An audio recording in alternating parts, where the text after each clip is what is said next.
Hello students. आज के first part में जो था हमने पढ़ा था अभी रेंसिडिटी एंड कोरोजन, जो लास्ट टॉपिक थे आपके इस चैप्टर के, केमिकल रिएक्शन एंड इक्वेशन। और यहाँ एक छोटा सा टॉपिक है जो हम देखने वाले हैं, केमिकल इक्वेशन अभी, तो आपका चैप्टर भी क्लोज हो जाएगा।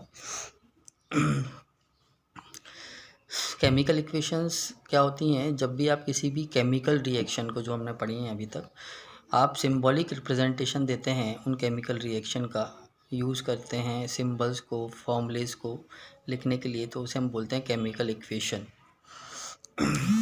जैसे सपोज़ करो आपने water plus oxygen give rise to, sorry, hydrogen plus oxygen give rise to water, तो इसको आप कैसे करते हैं, केमिकल इक्वेशन कैसे बनाते हैं इसकी? H2 plus O2 give rise to H2O। यहाँ पर आपने उस वर्ड इक्वेशन को, यानी जो केमिकल रिएक्शन थी उसको आपने सिंबल्स के थ्रू, हाइड्रोजन H2, जैसे ऑक्सीजन O2, सिंबल्स के थ्रू आपने रिप्रेजेंट किया, तो उसे हम बोलते हैं केमिकल इक्वेशन। बहुत सारी इक्वेशंस आप अभी तक पढ़ चुके हैं। 5 टाइप ऑफ केमिकल रिएक्शन में हमने काफ़ी सारी केमिकल इक्वेशंस लिखी हैं, देखी भी हैं। तो वहाँ कैसे हमने लिखा था कि रिएक्टेंट्स को हमने लेफ़्ट साइड पर लिखते हैं वहाँ पर जो है, और प्रोडक्ट्स को हम लिखते हैं राइट साइड पर। बहुत सारी केमिकल रिएक्शंस आपने देखी थी अभी।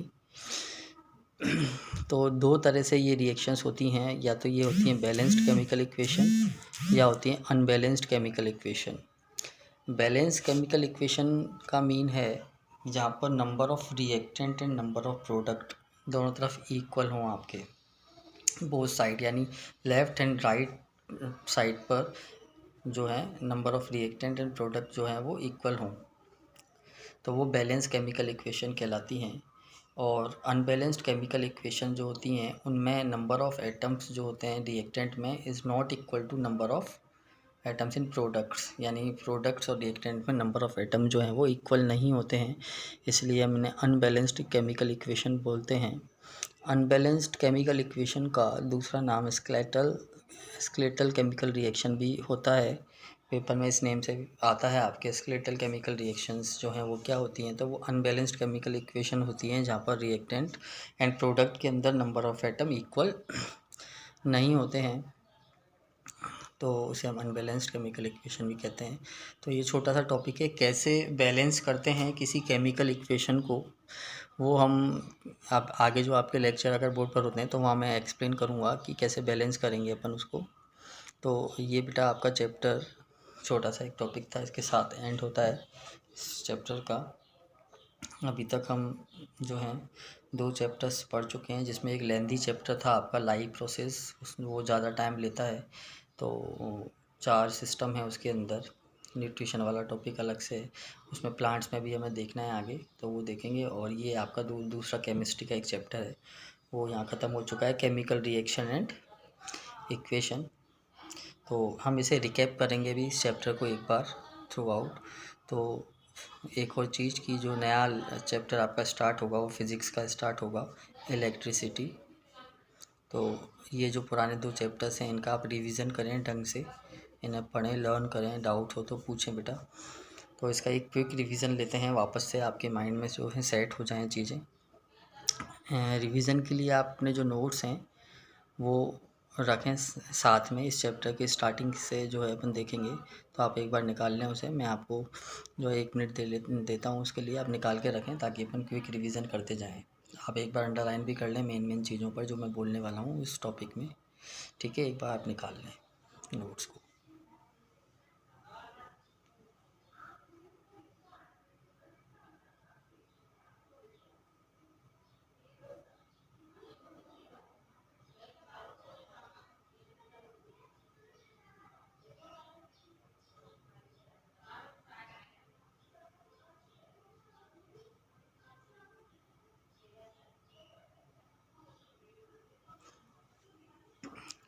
ठीक है बेटा, ये चैप्टर जो है हमने स्टार्ट किया था केमिकल रिएक्शन क्या होती हैं वहाँ से। तो केमिकल रिएक्शन में मैंने आपको बताया था कि जब रिएक्टेंट जो हैं वो प्रोडक्ट में कन्वर्ट होते हैं तो उसे हम केमिकल रिएक्शन कहते हैं। और केमिकल रिएक्शन को जो पता लगाने के कि ये केमिकल रिएक्शन है, यानी उसके अंदर केमिकल चेंज आने ज़रूरी हैं, फिज़िकल चेंज आना ज़रूरी नहीं है, केमिकल चेंज आना ज़रूरी है। तो इसका मतलब वो केमिकल रिएक्शन है। कैसे हम पता लगाएं कि कोई चीज़ केमिकल रिएक्शन हो सकती है, उसके कुछ एविडेंसेस हमने देखे थे कि जो है इवोल्यूशन ऑफ गैस, वहाँ पर हो, गैस कोई इवॉल्व हो रही है अगर किसी प्रोसेस के अंदर, तो वो एक केमिकल रिएक्शन कहलाती है। कहीं पर प्रेसिपिटेट फॉर्म हो रहा है आपका इनसॉल्युबल सब्सटेंस मींस किसी भी चीज़ के अंदर, किसी भी रिएक्शन में, तो वो भी एक केमिकल रिएक्शन कहलाती है। वहाँ पे हमने देखा था, जैसे चाय वाला भी हमने एक एग्जांपल लिया था। फ़िल्टर करते हैं तो जो इनसॉल्युबल सब्सटेंस आपके पास छलनी में बच रहे हैं, तो उसे हम प्रेसिपिटेट भी बोल सकते हैं। तो केमिकल, ये जस्ट एक एग्जांपल मैंने आपको वहाँ दिया था। उसके अलावा केमिकल्स की बात करेंगे अपन, तो वहाँ डबल डिस्प्लेसमेंट रिएक्शन में बहुत सारे प्रेसिपिटेट हमने देखे थे। तो प्रेसिपिटेशन जहाँ फॉर्म होगा वहाँ पर केमिकल रिएक्शन होगी। थर्ड चीज़ हमने देखी थी कि अगर कलर में चेंज आ रहा है किसी भी सब्सटेंस में, तो वो भी एक केमिकल रिएक्शन होती है। जर्नली वैसा नहीं होता है, फिज़िकल चेंज मानते हैं, लेकिन जहाँ कुछ रिएक्शंस हैं जहाँ हम देखेंगे कलर में चेंज आने पर वो केमिकल रिएक्शंस कहलाती है, क्योंकि इन केमिकल प्रॉपर्टी में चेंज आता है। या स्टेट चेंज होना आपका, वो भी एक केमिकल रिएक्शन है कि आपने दो गैसेस ली और उससे आपका कोई लिक्विड बन गया। जैसे वाटर हमने वहाँ देखा था, H2 प्लस O2 दोनों गैसेस थी, उससे लिक्विड स्टेट आई। तो ये भी एक केमिकल रिएक्शन हो सकती है, स्टेट में चेंज आना। तो ये बहुत सारे एविडेंसेस हमने वहाँ देखे थे इसके केमिकल रिएक्शन के एविडेंसेस में। तो अब आगे बढ़ते हैं टाइप ऑफ रिएक्शंस पर। वहाँ टाइप ऑफ रिएक्शन हमने देखी 5 type of reaction. First reaction थी जिसमें एडिशन और कॉम्बिनेशन रिएक्शन। एडिशन और कॉम्बिनेशन रिएक्शन के अंदर जो है 2 या 2 से ज़्यादा रिएक्टेंट हो सकते हैं, जिससे हमें सिंगल प्रोडक्ट मिलता है। तो सिंगल प्रोडक्ट का मतलब कि आपके इस रिएक्शन के अंदर जो है एनर्जी रिलीज़ होती है, इसलिए इन्हें एक्सोथर्मिक रिएक्शन भी बोलते हैं, क्योंकि हीट के बेस पर मैंने वहाँ रिएक्शन डिवाइड की थी एक्सोथर्मिक एंड एंडोथर्मिक। तो मोस्टली एडिशन रिएक्शंस जो हैं आपकी, वो एक्सोथर्मिक रिएक्शंस कहलाती हैं। दूसरा जो है हमने बात की थी यहाँ पर डिकम्पोजिशन इन रिएक्शन या डिसोसिएशन रिएक्शन की। तो डिकम्पोजिशन जो रिएक्शंस हैं उनके अंदर एक रिएक्टेंट होता है और प्रोडक्ट आपको 2 या 2 से ज़्यादा मिलते हैं, यानी ये अपोजिट ऑफ कॉम्बिनेशन रिएक्शन होती है। और इसके अंदर एनर्जी एब्जॉर्ब होती है, इसलिए इसे हम एंडोथर्मिक रिएक्शंस भी बोलते हैं। इन्हें मतलब जर्नली हम बात करें तो जितनी भी डिकम्पोजिशन रिएक्शन है वो एंडोथर्मिक रिएक्शंस कहलाती हैं, क्योंकि उनके अंदर एनर्जी एब्जॉर्ब होती है। किन सब एनर्जीज़ की प्रेजेंस में ये जो रिएक्टेंट है ब्रेक डाउन होता है, तो वो हमने वहाँ 3 तरह से डिकम्पोजिशन देखा था। थर्मल डिकम्पोजिशन हीट से होता है, फोटोलाइटिक जो है सनलाइट से होता है, एंड इलेक्ट्रोलाइटिक इलेक्ट्रिसिटी से। तो ये 3 तरह की एनर्जी यूज़ करके अगर कोई भी रिएक्टेंट आपका ब्रेक डाउन होता है सिंपलर सब्सटेंस के अंदर, तो उसे हम डिसोसिएशन या डिकम्पोजिशन रिएक्शन कहते हैं। थर्ड जो टॉपिक रिएक्शन थी आपकी, वो थी डिस्प्लेसमेंट रिएक्शन। डिस्प्लेसमेंट रिएक्शन के लिए मैंने आपको रिएक्टिविटी सीरीज़ दी थी। रिएक्टिविटी सीरीज़ जहाँ पर आप मेटल उनकी इंक्रीजिंग रिएक्टिविटी के ऑर्डर में जो है अरेंज थे, कि पोटेशियम सबसे ज़्यादा रिएक्टिव था, उससे नीचे सोडियम कम रिएक्टिव है, और उससे नीचे चलें तो रिएक्टिविटी धीरे धीरे नीचे जाने पर जो है कम होती जाती है, डिक्रीज़ होती जाती है। प्लेटिनम, ऑरम एंड गोल्ड की जो रिएक्टिविटी है वो बहुत कम है, इसलिए उन्हें नीचे नीचे रखा है यहाँ पर रिएक्टिविटी सीरीज़ में। तो डिस्प्लेसमेंट रिएक्शन इसी सीरीज़ के अकॉर्डिंग चलने वाली थी, और हमने वहाँ देखा था कि high reactive metal low reactive metal को उसके सॉल्यूशन से डिस्प्लेस करता है डिस्प्लेसमेंट रिएक्शन के अंदर। जैसे हमने देखा था जिंक को अगर हम सल्फ्यूरिक एसिड के अंदर डालते हैं जिंक के ग्रेन्यूल्स को, तो वहाँ पर हाइड्रोजन गैस इवॉल्व होती है और आपका जिंक सल्फेट प्रोडक्ट वहाँ पर मिलता है, यानी जिंक हाइड्रोजन को डिस्प्लेस करता है, क्योंकि zinc is high reactive than hydrogen, hydrogen से ज़्यादा रिएक्टिव है वहाँ पर जिंक। और भी काफ़ी सारी रिएक्शन हमने वहाँ देखी थी। तो जो मेन कंसेप्ट है वो मैंने आपको बता दिया कि रिएक्टिविटी सीरीज़ के अकॉर्डिंग हाई रिएक्टिव मेटल आपको पता होना चाहिए कि रिएक्शन में कौन हाई रिएक्टिव है कौन लो रिएक्टिव है। अगर आप कॉपर को HCl से हाइड्रोक्लोरिक एसिड से रिएक्ट कराते हैं तो वहाँ पर रिएक्शन नहीं होगी, बिकॉज कॉपर जो है लो रिएक्टिव है देन हाइड्रोजन, तो वो हाइड्रोजन को डिस्प्लेस नहीं करेगा। तो कई बार पेपर में क्वेश्चन पूछा जाता है कि why copper does not react with hydrochloric acid, because copper is low reactive than hydrogen and do not displace the hydrogen from their solution. Then उसके बाद हम गए थे डबल डिस्प्लेसमेंट रिएक्शन में।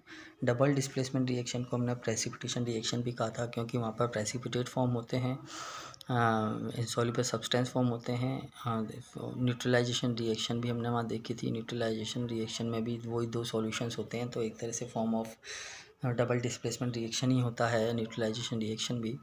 तो डबल डिस्प्लेसमेंट रिएक्शन के अंदर दोनों आयंस एक्सचेंज होते हैं वहाँ पर दोनों सॉल्यूशंस के, वो हमने देखा था। और लास्ट जो रिएक्शन हमने देखी थी वो थी रेडॉक्स रिएक्शन। रेडॉक्स रिएक्शन में रिडक्शन एंड ऑक्सीडेशन रिएक्शन का कॉम्बिनेशन हमने देखा था।